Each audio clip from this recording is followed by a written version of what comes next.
सरकार की जानिब से जो एनवायरमेंटल क्लियरेंस दिया जाता है, सरकार के तरक्याती मंजरनामे को बेहतर करने के लिए जो मकसद या इकदामात होते हैं, उसमें मरकज़ी हुकूमत ने एक और जवाब ऐवान के अंदर दिया है। साल 2021, साल 2022, 2025 और 26 तक 9 बार माहौलियाती मंजूरी सरकार के मुताबिक दी गई। 9 टाइम एनवायरमेंटल क्लियरेंस। और ये जम्मू कश्मीर के अंदर जब एनवायरमेंटल क्लियरेंस दिया गया तो सवाल पूछा गया था लोकसभा के अंदर, और मरकज़ी वजारत जो है माहौलियात की, जंगलात की और क्लाइमेट चेंज की, उसके मुताबिक 5 वर्षों के दौरान 9 बार जो लोकसभा को जानकारी दी गई। तहरीरी जवाब Lok Sabha minister for state forest and climate change Kirti Vardhan Singh की तरफ से कहा गया कि 2021-22 और 25-26 के दरमियान 9 बार माहौलियाती क्लियरेंस दिया गया। और माहौलियाती क्लियरेंस से इसका मतलब क्या हुआ कि मुतअद्दिद मकामात पर जो सरकार ने प्रोजेक्ट्स हाथ में लिए थे, तब तक कहीं पर सरकार की ज़मीन, जंगलात के तहफ़्फ़ुज़ को यकीनी बनाने के वादों के बीच कहीं जगह फॉरेस्ट एरियाज़ आते हैं, उन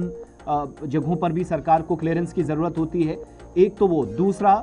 हुकूमती कामकाज से कहीं पर माहौलियात को नुकसान न पहुँचे, हुकूमत के जवाब के मुताबिक इस बात को यकीनी बनाया गया। एक जो गाइडलाइंस हैं, कवायद व ज़वाबित हैं, फ्रेमवर्क है, उसके तहत सरकार के मुताबिक दी गई। मरकज़ी सतह पर और मरकज़ के ज़ेर इंतज़ाम जम्मू कश्मीर में मकामी सतह पर स्टेट एक्सपर्ट जो अप्रेजल कमेटी है, उसकी मंजूरी के बाद, बाज़ाब्ता तौर पर उसके जायजे के बाद कि माहौलियाती असरात इसके क्या होंगे, 9 बार इन्वायरमेंटल क्लियरेंस जम्मू कश्मीर को 5 वर्षों में दिया गया। अब एक मामला और भी रहता है मकामी सतह पर,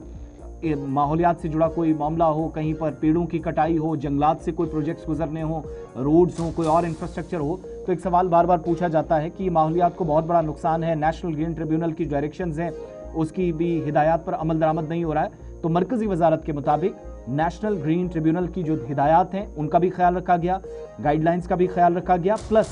स्टेट लेवल से और मरकज़ के दरमियान जो अप्राइजल कमेटी है, एक्सपर्ट्स की एक कमेटी तश्कील दी गई होती है, जिसकी मुशावरत और मंजूरी के बाद हुकूमत हतमी फैसला लेती है।